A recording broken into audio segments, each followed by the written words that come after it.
ঝুমুর দরদিয়া ধারাবাহিকের আজকের নতুন পর্বে দেখা যাবে যে রেস্টুরেন্টে সেই ছেলেটিকে বাড়ি ধরে নিয়ে আসে রোদ্দুর। আর সেখানে চেপে ধরতে রোদ্দুর সবার সামনে বলে দেয় যে আমি মৌলির কথা এই কাজ করেছি। ঈশানী রেগে গিয়ে মৌলিকে কষে চড় মেরে সিইউ পদ থেকে সরিয়ে নেয়। হ্যাঁ বন্ধুরা, এমনটাই দেখা যাবে। বিস্তারিত জানতে ভিডিওটিকে লাইক দিয়ে চ্যানেলটি সাবস্ক্রাইব করে দেখতে থাকুন। গল্পের শুরুতেই দেখা যাবে যে রাস্তায় বাণী আর অনিরুদ্ধ হেঁটে চলছিল। তখনই বাণী হেসে ওঠে। অনিরুদ্ধ বলে, কি হয়েছে? তখনই বাণী বলে, গোপ হয়ে গেছে তো। তখনই বাণী অনিরুদ্ধের গোপটা মুছিয়ে দেয়। এরপরে দুজনের খুব খুনসুটি হয়। এরপরে দেখা যায় যে বাণী অনিরুদ্ধ বাড়িতে এসে আবারও সবাইকে একসঙ্গে বসার ঘরে ডেকে পাঠায়। তখনই দেখা যায় যে মৌলি বলে, কি হচ্ছে সবকিছু? বারবার অনিরুদ্ধ বাণী কি প্রমাণ করতে চাইছে? অনিরুদ্ধ প্রমাণ করতে চাইছে যে যে হলো যে বাণী একেবারে এই কাজ করতে পারে, এটাই প্রমাণ করতে চাইছে। আর আমাকে ভুল প্রমাণিত করতে চাইছে। এসব আর ভালো লাগে না, একদম ভালো লাগে না। এরপরে দেখা যায় রোদ্দুর চলে আসে আর সঙ্গে সেই রেস্টুরেন্টের সেই অসভ্যতম করা ছেলেটিকে দেখে তো মৌলির চোখ কপালে উঠে যাওয়ার মতো অবস্থা হয়ে যায়। মৌলি বলে যে এ এ এখানে কেন? এ তো সেই রেস্টুরেন্টে সে অসভ্যতামি করেছিল, সে শৃঙ্খলা করেছিল। তখনই সাথী বলে, একে এখানে আনা হলো কেন অনিরুদ্ধ? কিছুই তো বুঝতে পারছি না।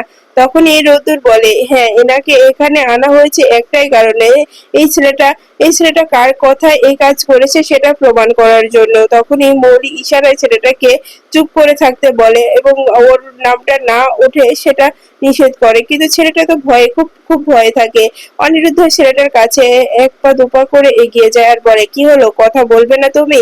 বলবে না কার কথায় তুমি এই কাজ করেছো? যদি এই কথা তুমি না বলেছো তাহলে কিন্তু আজকে তোমাকে রক্ষে দেব না। সত্যি কথা বলো বলছি, যে তুমি কার কথায় এই কাজ করেছো। এখনো সময় আছে, সত্যটা স্বীকার করে নাও। তাহলে হয়তো তুমি তোমাকে আমি তোমাকে আমি পুলিশে দেব না, না হলে কিন্তু পুলিশে দেব। তখনই ঈশানী বলে, হ্যাঁ হ্যাঁ, তুমি বলো, তুমি কার কথায় এই কাজ করেছো? আমরা জানতে চাই, এত বড় ক্ষতি আমাদের কে করতে চাইছে? আমাদেরকে নাম বলো, নাম বলো বলছি। ছেলেটা আমতা আমতা করতে থাকে। প্রাকি রেগে যায় আর বলে, কি হচ্ছে? কথা কানে লাগছে না? তোমাকে এত করে জিজ্ঞাসা করা হচ্ছে কার কথায় তুমি এই কাজ করেছো, নামটা বলো। কি হলো, নামটা বলো বলছি। তখন অনিরুদ্ধ বলে, এভাবে মুখ খুলবে না। ওর মুখ খোলার জন্য আমাকে পুলিশকে কল করতেই হবে, পুলিশকে জানাতে হবে। পুলিশ এসে ওর মুখ থেকে সত্যটা বের করবে। এদিকে মৌলি তো খুবই ঘাবড়ে যায়, বলে, কি হচ্ছে? বাড়িতে আর পুলিশ আসবে কেন? তখনই বাণী বলে, হ্যাঁ, সত্যটা বের করতে গেলে তো পুলিশকে আসতেই হবে। আমাদের রেস্টুরেন্টে এত বড় ক্ষতি করতে কে চাইছে আমরা জানবো না? আমাদেরকে তো দেখতে হবে। ছেলেটা তো শুধু আমতা আমতা করতে থাকে আর আর বলে, দেখুন না, আমাকে ছেড়ে দিন, আমি তো কিছু করিনি। তখনই দেখা যায় যে অনিরুদ্ধ বলে, আমি 3 পর্যন্ত গুনবো, এর মধ্যে তোমাকে মুখ খুলতে হবে। তুমি যদি মুখ না খোলো তাহলে আমার আর কোনো উপায় থাকবে না, আমাকে পুলিশকেই কল করতে হবে। তখনই দেখা যায় অনিরুদ্ধ 3 অব্দি গুনতে থাকে। তখনই ছেলেটি বলে ওঠে, হ্যাঁ, আমি মৌলি ম্যাডামের কথা এই কাজ করেছি। এ কথা শোনা মাত্র পিনাকি প্রচন্ড রেগে যায় আর বলে, আমি জানতাম মৌলি এ ধরনের কাজ করবে। মৌলিকে একদম বিশ্বাস করা যায় না, সেটা আমি আগে থেকে আন্দাজ করতে পেরেছিলাম। মৌলি এত বড় একটা জঘন্য কাজ করবে সেটা আসলে ভাবতে পারিনি। মৌলির কাছ থেকে এর থেকে ভালো আর কি বা আশা করা যায়। তখনই মৌলি বলে, এসব মিথ্যে কথা, আমাকে ফাঁসানো হচ্ছে ড্যাড তুমি বিশ্বাস করো, আমাকে ফাঁসাচ্ছে, আমি এসব কিছু করিনি ড্যাড। তখনই অনিরুদ্ধ বলে, হ্যাঁ, তোমাকে ফাঁসাচ্ছে, তাহলে সত্যটা তুমি বলো কি হয়েছিল। তখনই মৌলি বলে, আমি কিছু জানি না, আমি এই বিষয়ে কিছুটি জানি না, কোনো কিছু জানি না। এই ছেলেটা মিথ্যে বলছে আমাকে। তখনই রোদ্দুর বলে, এই ছেলেটা মিথ্যে কেন বলতে যাবে ম্যাডাম? এই ছেলেটা মিথ্যে কথা কেন বলবে? আপনি ওকে টাকা দিয়ে অভিনয় করিয়েছেন, সে কথা কিন্তু ও আগেই ভিডিওতে বলে দিয়েছিল। তখনই দেখা যায় যে ঈশানী বলে, ছি মলি, তোমার সঙ্গে কথা বলতে আমার ঘেন্না করছে জানো তো। তোমাকে তোমাকে চড় মারতে গেলেও আমার হাতটা কেমন করছে যেন তোমাকে চড়টা না মারি, কিন্তু আমি সহ্য করতে পারছি না, তাই আমাকে চড় মারতেই হলো। এরপরে দেখা যায় মৌলিকে কষে চড় মেরে দেয় ঈশানী আর বলে, আর কত মলি, এতবার বেড়েছো কেন? তুমি কেন এমনটা করছো? তুমি তো খুব ভালো করেই জানো তোমার ড্যাডের এটা কত স্বপ্নের বিজনেস। তুমি এই বিজনেসের ক্ষতি করার জন্য, বাণীকে হারানোর জন্য তুমি এই পথ বেছে নিয়েছো, যে পথে কখনোই তুমি জিততে পারবে না। তখনই রোদ্দুর ছেলেটার কলারটা চেপে ধরে নিয়ে চলে যায়, আর ছেলেটি বলে, দাদা আমাকে ছেড়ে দিন বলছি, আমি আর এরকম অভিনয় করব না। তখনই রোদ্দুর বলে, সেটা পরে হবে, এখন আমার সঙ্গে তুই চল, তোর ব্যবস্থা আমি করছি। এরপরে দেখা যায় রোদ্দুর নিয়ে চলে যায় ছেলেটিকে। মৌলি ভয়ে কাতরাতে থাকে। বাণী বলে, মৌলি একটা কথা বলছি, জানো তো তুমি আমার হারাতে গিয়ে তুমি নিজেই হেরে যাচ্ছ। এটা না আমি তোমাকে বলে বোঝাতে পারছি না, তোমাকে কতবার বলছি যে যে তুমি এরকম কাজ করো না, এরকম কাজ করলে তুমি ফেসে যাবে, তুমি বুঝতেই পারছো না। কেন কেন বুঝতে পারছো না তুমি? তখনই দেখা যায় যে তখনই মৌলি বলে যে আমি আমি সত্যি বলছি, আমি কিছু করিনি। তখনই ঈশানী বলে, লজ্জা করছে না এই মুখে এই কথাগুলো বলতে? তোমার একদম লজ্জা করছে না বলি? তখনই অনিরুদ্ধ বলে, আমি তো বলছি, তাহলে সত্যটা তুমি বলো। তুমি তুমি এটা কেন করেছো বলো? তখনই পিনাক্ষী বলে, আর কথা বলো না অনিরুদ্ধ, এই মেয়ের সঙ্গে কথা বলতে আমার ইচ্ছে করছে না, রুচিতে বাজছে। এই মেয়েকে সিইও বানিয়েছিলাম, ও সিইও হওয়ার যোগ্য না। আমি আজকে বাণীর উপরে দায়িত্ব দিচ্ছি, বাণী কি করবে, ওর সঙ্গে প্রতিযোগিতা করবে কি করবে না সম্পূর্ণ বাণীর উপরে নির্ভর করছে। এই মেয়েকে নিয়ে আমি আর কোনো কথাই বলতে চাই না, প্রতিটা মুহূর্তে ওর নিয়ে আমাকে কথা শুনতে হচ্ছে। আমার মনে হয় ওকে জন্ম দেওয়াটাই আমাদের ভুল হয়ে গেছিল। তখন ঈশানী বলে যে তুমি ঠিক বলেছো, মৌলিকে নিয়ে আমার আর কিছু বলার নেই, মৌলিকে আমি আর কিচ্ছু বলতে চাই না। তখনই মৌলি বলে, মম তুমিও আমাকে কথা শোনাচ্ছ? তখন ঈশানী বলে, ওই মুখে মম বলবে না মৌলি, তুমি বারবার অন্যায় করবে আর তোমার সে অন্যায়কে মেনে নিয়ে আমি তোমাকে ক্ষমা করব, তা কিন্তু নয়। মৌলি তুমি কি করছো? তুমি কি ভেবে করছো মৌলি? একদম ভেবে করছো না, তুমি সব সময় বাড়াবাড়ি করো। কেন মৌলি, কিসের জন্য তুমি এরকমটা করো বলো তো? তোমার কি খামতি রেখেছি আমরা যে তুমি এই নোংরা পথ বেছে নাও, এরকম একটা সিদ্ধান্ত নাও? তুমি কি বুঝতে পারছো, যদি যদি আমাদের ওই রেস্টুরেন্টের যদি ছিল মেরে যেত তাহলে কি হতো? তখনই মৌলি এই পিনাক্ষীর কাছে গিয়ে বলে, ড্যাড আমার ভুল হয়ে গেছে, এবারের মতো আমাকে ক্ষমা করে দাও, আমি এরকম সিদ্ধান্ত আর নেব না, এরকম কাজ করবো না ড্যাড। তখনই পিনাক্ষী বলে, তোমাকে ক্ষমা করার প্রশ্নই আসে না, আমি তোমাকে ক্ষমা করার কে? আমি তোমাকে ক্ষমা করতে পারবো না। তোমার যদি ক্ষমা চাইতেই হয় তুমি বাণীর কাছে ক্ষমা চাইবে। তখনই মৌলি বলে, বাণীর কাছে ক্ষমা চাইতে পারবো না ড্যাড। তখনই ঈশানী বলে, হ্যাঁ তোমার ড্যাড যে কথা বলেছে আমারও সেই কথাই, তুমি বাণীর কাছে ক্ষমা চাইবে, আর বাণী যদি তোমার সঙ্গে এই প্রতিযোগিতা করতে চায় তাহলে করতে পারে, আমাদের আর কিছু বলার নেই। তখনই মৌলি মনে মনে বলে, এত অপমান আমি মেনে নিতে পারছি না, এর প্রতিশোধ আমি নেবই। মম মম তোমরাও আমাকে ভুল বুঝছো, আমি কি তোমাদেরকেও ছাড়বো না। এরপরে ঈশানী বলে, কি হলো, বাণীর সিদ্ধান্ত নেবে বলেছি না, তুমি একদম কথা বলবে না। তখনই পিনাকি বলে, মৌলি একটু তো বাণীর কাছ থেকে শিখতে পারো, বলো বাণীর মতো হতে পারো। বাণী বাণী বাণী কিরকম চলে আর তুমি কিভাবে চলো বলো? বাণীর ক্ষতি করার জন্য তুমি নিজের পায়ে কুড়াল মারতে পারো, তুমি আমাদের সবার জীবন বাঁচিয়ে রাখতে পারো, শুধু কি বাণীকে হারানোর জন্য? কেন মৌলি, বাণীর সঙ্গে তোমার কিসের এত শত্রুতা? তখনই মৌলি বলে, তুমি জানো না ড্যাড আমি বাণীকে কেন দেখতে পারি না? বাণী আমার কাছ থেকে সবকিছু কেড়ে নিয়েছে, বাণী আমার ভালোবাসা অনিরুদ্ধকে কেড়ে নিয়েছে, বাণী আমার সিইও হওয়া থেকে ও অংশীদার হতে চেয়েছে, ও সিইও হতে চেয়েছে, তাই আমি এসব কিছু করেছি। ড্যাড তুমি এসব কিছু বুঝতে পারছো না ড্যাড? তখনই ঈশানী বলে, ব্যাস অনেক হয়েছে মৌলি, তোমার এই নোংরা কথাগুলো তুমি বন্ধ করো, এই নোংরা কথাগুলো না তোমার শুনতে চাইছি না, তুমি একদম এই নোংরা কথা বলবে না। তখনই বাণী বলে, মৌলি তুমি তুমি এরকম পথ বেছে না নিলে তুমি ঠিক আমার থেকে উপরে উঠতে পারতে, কারণ তোমার পাশে তোমার মা বাবা সবাই ছিল, কিন্তু দেখো আমার পাশে মিস্টার চ্যাটার্জি, এছাড়া কিন্তু কেউই নেই। আমি কিন্তু সেইটা নিয়েই এত দূর অব্দি আসতে পেরেছি, যে কাজটা একদম ঠিক করনি। এরপরে দেখা যায় মৌলি মনে মনে বলে, এই অপমানের কথা আমি কখনো ভুলতে পারবো না।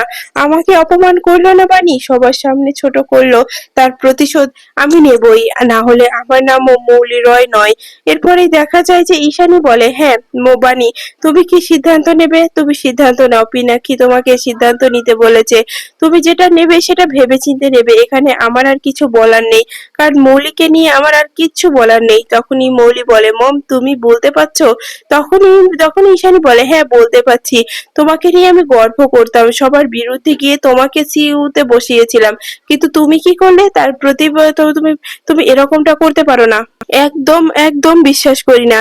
এরপরে দেখা যায় তখনই বাণী বলে, মৌলি শোনো, তো আমি তোমার সঙ্গে প্রতিযোগিতা করতে চাই, তোমাকে সুযোগ দিতে চাই, আর একদিনই তো আছে, এর মধ্যে প্রমাণ করে দেখাও যে তুমি তুমি কতটা ভালো কাজে পারদর্শী। এরপরে অন্যদিকে দেখা যায় যে বিদ্যুৎ কুয়াশার কাছে খাবার চাইলে সে শুধু বাদাম এনে দিয়ে বলে, এই বাদামই চেবো, আর আর কিছু খেতে হবে না। তুমি কি মনে করছো তোমার কাজের লোক আমি? যখন যেটা অর্ডার করবে সেটা আমি তোমার কাছে এনে দেবো? না, সেটা কখনোই হবে না। তখনই দেখা যায় যে বিদ্যুৎ বলে, কুয়াশা তুমি এমন করছো কেন? তখনই বিক্রম দেব আসে আর বলে যে, আমি এখনো তোমাদেরকে সাবধান করছি আর বলে দিচ্ছি যে আমাকে আমাকে দিয়ে দাও সেই ডিএনএ টেস্টের রিপোর্ট, আমি সেটা দেখতে চাই। তখনই বিদ্যুৎ মনে মনে বলে, আবার চলে এসেছে এই লোকটা কি চাইছে কিছুই বুঝতে পারছি না। তখনই বিক্রম বলে, কোথায় রেখেছো সেই ডিএনএ টেস্টের রিপোর্ট? এরপরে পুরো ঘরটা তন্ন তন্ন করে খুঁজতে থাকে ডিএনএ টেস্টের রিপোর্ট, কিন্তু কোথাও পায় না।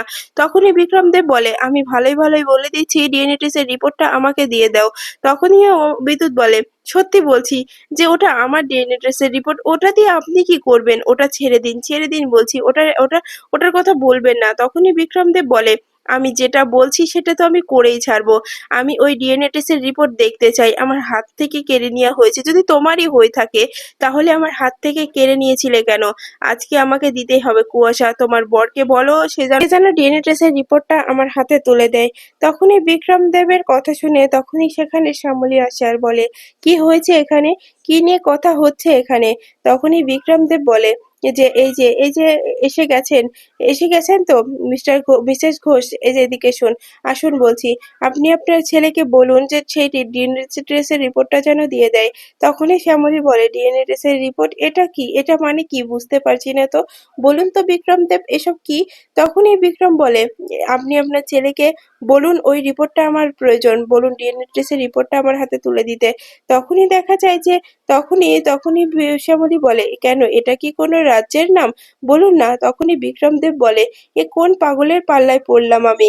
তখনই দেখা যায় বিক্রম আর কুয়াশা এসে শ্যামলীকে বলে যে, এই যে শোনো মা, বলো বলো যে ডিএনএ টেস্টের রিপোর্টটা আমার ছিল, বলো আমি পরীক্ষা করিয়েছিলাম। তখনই শ্যামলী বলে, হ্যাঁ হ্যাঁ আমি বুঝতে পারছি। তখনই বিক্রম দেব বলে যে, এই যে বিদ্যুৎ, কথা ঘোরানোর চেষ্টা করবে না, আমি খুব ভালো করেই বুঝতে পারছি যে তুমি কথা ঘোরাতে চাইছো। তুমি কথা ঘোরাবে না, একদম কথা ঘোরাবে না। তোমার কি মনে হয় তুমি এইসব কথা বলবে আর আমি সেটা বিশ্বাস করে নেব? কখনোই নয়, কখনোই আমি তোমার কথা বিশ্বাস করব না। তুমি তুমি যা ইচ্ছে তাই বলবে, আমি সেটা বিশ্বাস করব, সেটা কখনোই হবে না। তোমাকে স্বীকার করতেই হবে যে ডিএনএ টেস্টের রিপোর্টটা তুমি কোথায় রেখেছো। তখনই বিক্রম দেব চলে যায়। এরপরে শ্যামলী বলে, কি রে হয়েছে বিদ্যুৎ? আমি কিচ্ছু বুঝতে পারলাম না। তখনই বিদ্যুৎ বলে, মা তোমাকে বুঝতে হবে না, তুমি তো আমাদের কাছ থেকে শেয়ার চাও। তখনই শ্যামলী বলে, হ্যাঁ চেয়েছিলাম, কিন্তু এই ডিএনএ টেস্ট না কি বললো, এটা কি করে এটা? বল না আমাকে। তখনই বিদ্যুৎ বলে, তোমাকে এত কিছু জানতে হবে না মা, তোমাকে যেটুকু জানানোর সেটুকু জানিয়ে দিয়েছি, এটুকুই হবে। তুমি শুধু মুখ বন্ধ রাখবে, বুঝতে পেরেছো? এরপরে অন্যদিকে দেখা যায় যে বাণীর ঘুম কিছুতেই আসছে না। সে সকালের সে কথাটা কিছুতেই ভুলতে পারছে না যে তার শাড়িটা কে কে কে খুলতে চেয়েছিল, টানটা কে দিয়েছিল, কে ভিডিও বানাতে চেয়েছিল, সমস্ত কথা বারবার বাণীর চোখের সামনে ভেসে উঠছিল। বাণীর বসে পড়ে আর বলে, আমার সঙ্গে কে এটা করতে চাইছিল? বাইরের কেউ, না মৌলি? আমি কেন এখন এই অঙ্কটা মেলাতে পারছি না? তখনই পিছন থেকে অনিরুদ্ধ চলে আসে, মুখটা চেপে ধরে বাণী ভয়ে চিৎকার করে ওঠে আর বলে, না বাণী না, মিস্টার চ্যাটার্জি বাণী। তখনই বাণী বলে, এভাবে কেন আপনি এলেন বলুন তো? আমি তো ভয় পেয়েই গেছিলাম। আপনি তো খুব ভালো করে জানেন যে আমার বাণী খুব ভয় পায়, শুধু শুধু আমাকে ভয় পাইয়ে দিলেন কেন? তখনই অনিরুদ্ধ বলে, বাইরে চলো বাণী, তোমার সঙ্গে কথা আছে। তখনই বাণী বলে, এখানে আসাটা আপনার ঠিক হয়নি। যদি মৌলি জানতে পারে তাহলে বলুন আনন্দ কি করবে? তখনই অনিরুদ্ধ বলে, আরে থামো তো, মলি কি করবে? মলির কথা ছেড়ে দাও। মলির কথা এখন তোমাকে ভাবতে হবে না। এখন আমার সঙ্গে বাইরে চলো, প্রিন্সেস অপেক্ষা করছে। তখনই বানি বাইরে এসে দেখে যে ওখানে খাবারের ব্যবস্থা করা হয়েছে। তখনই বানি বলে, এসব মানে কি মিস্টার চ্যাটার্জি? তখনই অনিরুদ্ধ বলে, কেন বানি, এটুকু আমি তোমার জন্য করতে পারি না বলো? বলো। তখনই বানি বলে, আপনি আমার জন্যই সবকিছু করেছেন? তখন অনিরুদ্ধ দেখে যে বানির চোখে জল। তখনই অনিরুদ্ধ বলে, না বানি, আমি তোমার জন্য করিনি, আমি আর আমার প্রিন্সেস একসঙ্গে খাবো বলে করেছি। আর তোমাকেও মনে হলো যে ভাগটা দিই, কারণ তুমি যদি পরে জানতে পারো তাহলে তুমি আমাদের উপরে রাগ করতে পারো, সেই জন্যই তোমাকে ডেকে নিয়ে আসলাম। তাছাড়া স্পেশাল করে তোমার জন্য এসব করিনি। তখনই তানিয়া হাসতে হাসতে বলে, হ্যাঁ মা, আমরা তোমার জন্য কিছু করিনি, আমি আর বাবা খাচ্ছিলাম, তাই ভাবলাম তোমাকেও ডেকে নিই। তখনই দেখা যায় যে বাড়ি বলে, মাম্মাম তুমি এখানে কেন? তোমার না স্কুল আছে? তাহলে তুমি এখনো ঘুমাওনি কেন? এভাবে তোমার থাকাটা ঠিক হয়নি কিন্তু। তখনই অনিরুদ্ধ বলে, কালকে আমার প্রিন্সেসের স্কুল বন্ধ আছে, তাই এখন একটু আমরা আনন্দ করতেই পারি বানি, এভাবে মেয়েটাকে বকো না। তখনই বানি বলে, আচ্ছা আচ্ছা হয়েছে। এরপরে তিনজনে একসঙ্গে খাবার খেতে খেতে বানি বলে, এই শোক কি আমার আমার সইবে? তখনই অনিরুদ্ধ বলে, এই কথা কেন বলছো বানি? একদম এসব কথা বলবে না। তখনই তানিয়া বলে, আমার খুব ইচ্ছে হয় যে আমরা সবাই সবসময় যদি এভাবেই থাকতাম